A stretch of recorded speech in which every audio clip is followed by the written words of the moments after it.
डेरा सच्चा सौदा के खिलाफ साजिशां घड़नियां शुरू कीतियां और इत्थों तक कि 2015 दे विच श्री गुरु ग्रंथ साहब जी महाराज दी पाक पवित्र देह दी जो कुछ लोकां दे वल्लों बेअदबी की गई, घिनौना अपराध किया गया, डेरा सच्चा सौदा के कुछ सेवादारां दे उपर वो इल्ज़ाम मढ़िया गया। साध संगत जी, आप जी जानते हो डेरा सच्चा सौदा वो संस्था है जिथे सारे धर्मां दा सत्कार करना सिखाया जाता है, जिथे सारे धर्मां दीयां पाक पवित्र सिक्ख्यावां ते चलना सिखाया जाता है।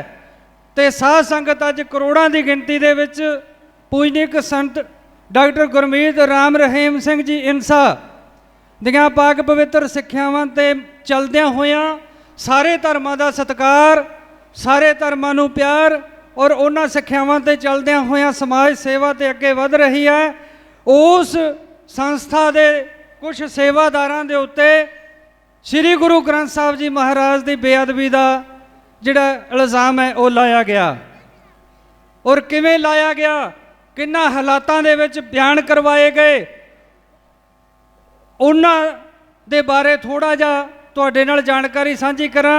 पिछले दिनी मीडिया दे विच एक खबरां चलियां, साडे बहुत ही सत्कारयोग साथी महेंद्रपाल जी बिट्टू जिन्हां ते ये इल्ज़ाम लग्या और उन्हां दा जेल दे विच कतल करवा दिता जांदा एक साजिश के तहत। उन्हां दे परिवार दे वल्लों इंसाफ लैण दे वास्ते मानयोग अदालत दे विच एक अर्जी लगाई गई। उस अर्जी दे विच जो उन्होंने बयान किया, महेंद्रपाल बिट्टू दे दर्दां दी जिहड़ी दास्तान है वो तुहाडे तक सारियां तक पहुँच चुकी है कि किवें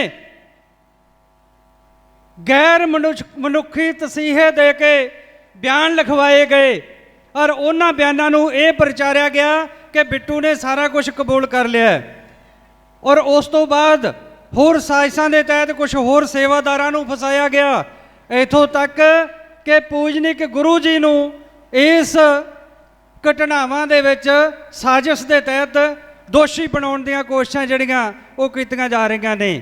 सतगुर दी प्यारी साध संगत जी, ये अज की गल नहीं है, जमाने का दस्तूर है।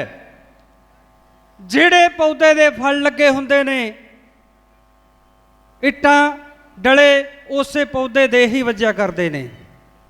अज डेरा सच्चा सौदा का यह पौधा साईं मस्ताना जी महाराज ने जो लाया अज समाज नूं फल दे रहा है और जिहड़े लोग समाज तो घिरना करते हैं अज वो लोग डेरा सच्चा सौदा की साध संगत ते तरह तरह के इल्ज़ाम ला रहे हैं।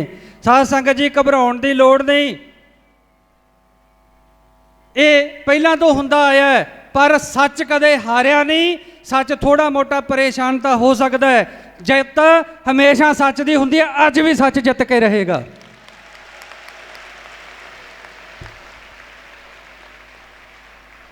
असी इन्हां गल्लां तो घबरा के, असी इन्हां गल्लां दे विच आके कई बारी माने विचलित हो जाता है। कई बारी किसी का कोई रिश्तेदार जां होर ऐसी गल करता है, वो तुहाडे कोले गल सच क्लीयर हो गया भी किवें झूठे इल्ज़ाम लाए गए। उन्हां दी जिहड़ी दर्दां दी दास्तान है वो मीडिया दे विच घर घर तक पहुँच चुकी है। इल्ज़ाम झूठे ने, असी सच्चे हैं, सच दी एक दिन जित होवेगी। असी इक्को काम करना है, असी की करना है जो साडे सतगुर ने सानू सिखाया मनुखता दे भले दे वास्ते। असी एकता रखनी है, नंबर एक रहना है। नंबर 2, ना असी किसी तो डरते हैं ना किसी को डराउना है। जे किसी को डराउंदे नहीं तो किसी तो डरते भी नहीं, किते कोई भुलेखे च ना बैठा होवे भी इन्हों डरा लांगे। साडी एकता दे अगे एक ना एक दिन बुराई का जिहड़ा छड़यंत्र है वो जरूर फेल होवेगा।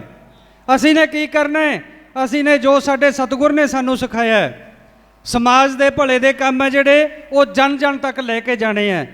असी दुखियां दा दुख मनाउणा है, ये साडी ड्यूटी है। असी साडे गवांढ कोई भुखा ना सोवे उहदा चुल्हा तपदा रखना साडी ड्यूटी है। हस्पताल दे विच जिंदगी मौत की लड़ाई लड़ रहा कोई भी भैन भाई खून तो बिना अपनी जिंदगी की लड़ाई ना हार जे, उहनूं बचाउणा साडी ड्यूटी है। दुनिया दे विच ਨੇਤਰਾਂ ਤੋਂ ਵਾਂਝਾ ਕੋਈ ਤੁਰਿਆ ਫਿਰਦਾ ਉਹਨੂੰ ਨੇਤਰ ਦੇਣੇ, ਮਰਨੋਂ ਉਪਰੰਤ ਨੇਤਰ ਦਾਨ ਕਰਨੇ ਸਾਡੀ ਡਿਊਟੀ ਹੈ।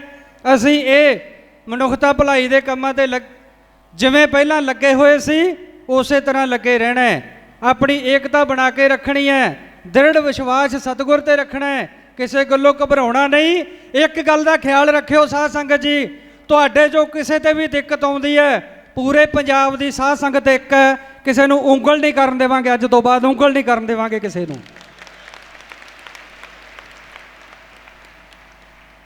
ਹੱਦ ਕਰਨ ਦੀ, ਬਰਦਾਸ਼ਤ ਕਰਨ ਦੀ ਵੀ ਇੱਕ ਹੱਦ ਹੁੰਦੀ ਹੈ। ਬਹੁਤ ਬਰਦਾਸ਼ਤ ਕੀਤਾ ਹੈ ਅਸੀਂ ਨੇ, ਨਿਮਰਤਾ ਧਾਰੀ ਹੋਈ ਹੈ। ਵੀ ਇਹਦਾ ਮਤਲਬ ਇਹ ਨਹੀਂ ਕਿ ਸਾਡੀ ਚੁੱਪ ਹੈ ਜਿਹੜੀ ਉਹ ਸਾਡੀ ਕਮਜ਼ੋਰੀ ਹੈ। ਸਾਨੂੰ ਸਾਡੇ ਦੇਸ਼ ਦੀ ਨਿਆਂਪਾਲਿਕਾ 'ਤੇ ਭਰੋਸਾ ਹੈ, ਸਾਨੂੰ ਸਾਡੇ ਦੇਸ਼ ਦੇ ਸੰਵਿਧਾਨ 'ਤੇ ਭਰੋਸਾ ਹੈ। ਕਾਨੂੰਨੀ ਲੜਾਈ ਪਰਿਵਾਰਾਂ ਵੱਲੋਂ ਲੜੀ ਜਾ ਰਹੀ ਹੈ, ਪਰ ਜਿੱਥੇ ਜਾ ਕੇ ਸਾਡੇ 'ਤੇ ਤਸ਼ੱਦਦ ਦੀ ਗੱਲ ਆਉਂਦੀ ਹੈ, ਸਾਨੂੰ ਨਿਖੇੜਨ ਦੀ ਗੱਲ ਆਉਂਦੀ ਹੈ, ਸਾਨੂੰ ਖਦੇੜਨ ਦੀ ਗੱਲ ਆਉਂਦੀ ਹੈ, ਇਹ ਕਾਰਵੇ ਨੂੰ, ਇਹ ਕਾਫਲੇ ਨੂੰ ਕੋਈ ਖਦੇੜ ਨਹੀਂ ਸਕਦਾ। ਭੁੱਲ ਜੋ ਇਹ ਸਾਜ਼ਿਸ਼ਾਂ ਧਰੀਆਂ ਧਰਾਈਆਂ ਰਹਿ ਜਾਣਗੀਆਂ। ਮੈਂ ਤੁਹਾਨੂੰ ਇੱਕ ਬੇਨਤੀ ਕਰਦਾ, ਜ਼ਿਆਦਾ ਸਮਾਂ ਤੁਹਾਡਾ ਨਹੀਂ ਲੈਣਾ। ਆਪਾਂ ਨੇ ਜ਼ਿਆਦਾ ਵਚਨ ਉਹ ਸਤਿਗੁਰ ਦੇ ਹੀ ਸਰਵਣ ਕਰਨੇ ਨੇ, ਅਜੇ ਪ੍ਰੋਗਰਾਮ ਆਪਣਾ ਬਾਕੀ ਹੈ। ਮੈਂ ਤੁਹਾਨੂੰ ਇੱਕ ਬੇਨਤੀ ਕਰਦਾ, ਇੱਕ ਪਰਨ ਕਰਕੇ ਜਾਈਏ ਔਰ ਇੱਕ ਅਰਦਾਸ ਕਰਕੇ ਜਾਈਏ ਇਸ ਪਵਿੱਤਰ ਦਿਹਾੜੇ ਤੇ। ਪਰਨ ਕੀ ਕਰੀਏ? ਮਾਲਕਾ ਤੇਰੇ ਸੀ, ਤੇਰੇ ਹਾਂ, ਤੇਰੇ ਰਹਾਂਗੇ। ਸੁਣ ਲਓ, ਪਹਿਲਾਂ ਸਾਂਝਾ ਪਰਨ ਕਰਾਂਗੇ। ਮਾਲਕਾ ਤੇਰੇ ਸੀ, ਤੇਰੇ ਹਾਂ, ਤੇਰੇ ਰਹਾਂਗੇ। ਦੁਨੀਆ ਦੀ ਕੋਈ ਤਾਕਤ ਸਾਡੀ ਏਕਤਾ ਨੂੰ ਤੋੜ ਨਹੀਂ ਸਕਦੀ, ਸਾਡੀ ਏਕਤਾ ਨੂੰ ਨਿਖੇੜ ਨਹੀਂ ਸਕਦੀ। ਭੁਲੇਖਾ ਪਊ ਤਾਕਤਾਂ ਨੂੰ ਮੂੰਹ ਤੋੜ ਜਵਾਬ ਦੇਵਾਂਗੇ। ਅਸੀਂ ਏਕਤਾ ਦਾ ਅੱਜ ਪਰਨ ਕਰਕੇ ਜਾਂਦੇ ਹਾਂ ਇਸ ਧਰਤੀ ਤੋਂ। ਧੰਨ ਸਤਿਗੁਰੂ ਤੇਰਾ ਹੀ ਆਸਰਾ। ਔਰ ਇੱਕ ਅੱਜ ਅਰਦਾਸ ਕਰਕੇ ਜਾਈਏ। ਅੱਜ ਤੋਂ 1 ਸਾਲ ਪਹਿਲਾਂ ਤਕਰੀਬਨ ਆਪਾਂ ਨੇ ਅਰਦਾਸ ਕੀਤੀ, ਜਿਸ ਟਾਈਮ ਤੇ ਜਿਵੇਂ ਭਾਈ ਮਹਿੰਦਰਪਾਲ ਬਿੱਟੂ ਜੀ ਨੂੰ ਇੱਕ ਛੜਯੰਤਰ ਦੇ ਤਹਿਤ ਜੇਲ੍ਹ ਦੇ ਵਿੱਚ ਮਰਵਾ ਦਿੱਤਾ ਜਾਂਦਾ ਹੈ, ਉਸੇ ਤਰ੍ਹਾਂ ਸਾਡਾ ਇੱਕ ਬਹੁਤ ਹੀ ਸਤਿਕਾਰਯੋਗ ਸੇਵਾਦਾਰ ਭਾਈ ਮਨੋਹਰ ਲਾਲ ਜੀ, ਉਹਨਾਂ ਦਾ ਕਤਲ ਕਰਵਾ ਦਿੱਤਾ ਜਾਂਦਾ ਹੈ। ਉਸ ਪਰਿਵਾਰ ਦੇ ਨਾਲ ਬਹੁਤ ਸਾਰੀ ਸਾਧ ਸੰਗਤ ਆ ਕੇ ਖੜੀ ਉਸ ਟਾਈਮ ਤੇ ਪਰਿਵਾਰ ਨੂੰ ਇਨਸਾਫ ਦਿਵਾਉਣ ਦੇ ਲਈ। ਉੱਥੇ ਅਸੀਂ ਨੇ ਦਿਲ ਦੇ ਗਹਿਰਾਈਆਂ ਦੇ ਵਿੱਚੋਂ ਉਸ ਪਰਮ ਪਿਤਾ ਪਰਮਾਤਮਾ ਦੇ ਚਰਨਾਂ ਦੇ ਵਿੱਚ ਇੱਕ ਅਰਦਾਸ ਕੀਤੀ ਸੀ। ਅੱਜ ਇੱਕ ਅਰਦਾਸ ਆਪਾਂ ਨੇ ਹੋਰ ਕਰਨੀ ਹੈ। ਅੱਜ ਇੱਕ ਅਰਦਾਸ ਕਰਨੀ ਹੈ ਕਿ ਝੂਠ ਦੇ ਬੱਦਲ ਜੋ ਮੰਡਰਾ ਰਹੇ ਨੇ, ਆਪਾਂ ਇੱਕ ਅਰਦਾਸ ਕਰਨੀ ਹੈ। ਤਾਂ ਮੈਂ ਬੇਨਤੀ ਕਰਾਂ, ਜਿਹੜੀ ਅਰਦਾਸ ਹੈ ਉਹ ਦਿਲ ਦੀਆਂ ਗਹਿਰਾਈਆਂ ਦੇ ਵਿੱਚੋਂ ਕੀਤੀ ਜਾਂਦੀ ਹੈ। ਜਿਹੜੀ ਅਰਦਾਸ ਹੈ ਸਤਿਗੁਰ ਦੇ ਹਾਜ਼ਰ ਨਾਜ਼ਰ ਕੀਤੀ ਜਾਂਦੀ ਹੈ। ਤਾਂ ਮੈਂ ਬੇਨਤੀ ਕਰਾਂ, ਜਿੱਥੇ ਬੈਠੇ ਹੋ, ਜਿੱਥੇ ਖੜੇ ਹੋ, ਜਿੱਥੇ ਡਿਊਟੀ ਤੇ ਖੜੇ ਹੋ, ਅੱਖਾਂ ਬੰਦ ਕਰ ਲਓ, ਸਤਿਗੁਰ ਨੂੰ ਹਾਜ਼ਰ ਨਾਜ਼ਰ ਮੰਨੋ, ਕਿਉਂਕਿ ਸਾਡਾ ਨਾਅਰਾ ਹੈ ਹਾਜ਼ਰ ਨਾਜ਼ਰ ਜਿੰਦਾ ਰਾਮ। ਅੱਖਾਂ ਬੰਦ ਕਰਕੇ ਇਹ ਮੰਨੋ ਕਿ ਮੇਰਾ ਸਤਿਗੁਰ ਮੇਰੇ ਕੋਲੇ ਬੈਠਾ ਹੈ, ਬਸ ਮੈਂ ਪੰਡਾਲ ਦੇ ਵਿੱਚ ਬੈਠਾ ਹੈ ਜਾਂ ਬੈਠੀ ਹੈ, ਮੇਰਾ ਸਤਿਗੁਰ ਮੇਰੇ ਕੋਲੇ ਹੈ। ਸਾਹਮਣੇ ਬੈਠੇ ਸਤਿਗੁਰ ਨੂੰ, ਸਾਡੇ ਅੰਦਰ ਬੈਠੇ ਸਾਡੇ ਸ਼ਬਦ ਗੁਰੂ ਸਤਿਗੁਰ ਨੂੰ ਆਪਾਂ ਨੇ ਹਾਜ਼ਰ ਨਾਜ਼ਰ ਮੰਨ ਕੇ ਇੱਕ ਅਰਦਾਸ ਕਰਨੀ ਹੈ। ਮੈਂ ਬੋਲਾਂਗਾ, ਤੁਸੀਂ ਵੀ ਨਾਲ ਦੀ ਨਾਲ ਕੋਸ਼ਿਸ਼ ਕਰਿਆ ਜੇ ਸ਼ਬਦਾਂ ਨੂੰ ਦੁਹਰਾਈਏ ਕਿ ਹੇ ਮੇਰੇ ਸਤਿਗੁਰ, ਹੇ ਮੇਰੇ ਮਾਲਕ, ਅੱਜ ਸਮੁੱਚੀ ਸਾਧ ਸੰਗਤ ਅਸੀਂ ਰਲ ਕੇ ਆਪ ਜੀ ਦੇ ਸ਼੍ਰੀ ਚਰਨਾਂ ਦੇ ਵਿੱਚ ਇੱਕ ਅਰਦਾਸ ਕਰਦੇ ਹਾਂ ਕਿ ਮਾਲਕਾ ਸੱਚ ਦੀ ਜਿੱਤ ਹੋਵੇ, ਝੂਠ ਦੀ ਹਾਰ ਹੋਵੇ। ਆਪ ਜੀ ਦੇ ਇਹਨਾਂ ਨਿਮਾਣੇ ਸੇਵਾਦਾਰਾਂ ਦੀ,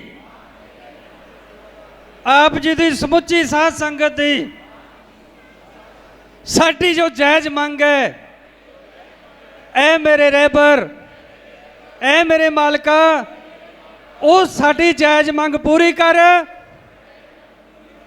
ਤੇ ਬੁਰਾਈ ਨਾਲ ਜੁੜੇ ਹੋਏ ਲੋਕਾਂ ਨੂੰ ਮੂੰਹ ਤੋੜ ਜਵਾਬ ਦੇ। ਸਾਨੂੰ ਏਕਤਾ, ਸਾਨੂੰ ਨਿਮਰਤਾ, ਸਾਨੂੰ ਦੀਨਤਾ, ਸਾਨੂੰ ਸਮਾਜ ਦੀ ਸੇਵਾ ਕਰਨ ਦੀ ਹਿੰਮਤ ਬਖਸ਼ ਮੇਰੇ ਦਾਤਿਆ। ਸਾਰੀ ਸਾਧ ਸੰਗਤ ਨੇ ਇੱਕ ਆਵਾਜ਼ ਦੇ ਵਿੱਚ ਨਾਅਰਾ ਲਾ ਕੇ ਆਪਾਂ ਨੇ ਇਹ ਅਰਦਾਸ ਕਰਨੀ ਹੈ। ਧੰਨ ਧੰਨ ਸਤਿਗੁਰੂ तेरा ही आसरा। देश विदेश की तमाम खबरों से जुड़े रहने के लिए सब्सक्राइब करें सच कहूं और बेल आइकन प्रेस करके पाएं हर लेटेस्ट अपडेट सबसे पहले।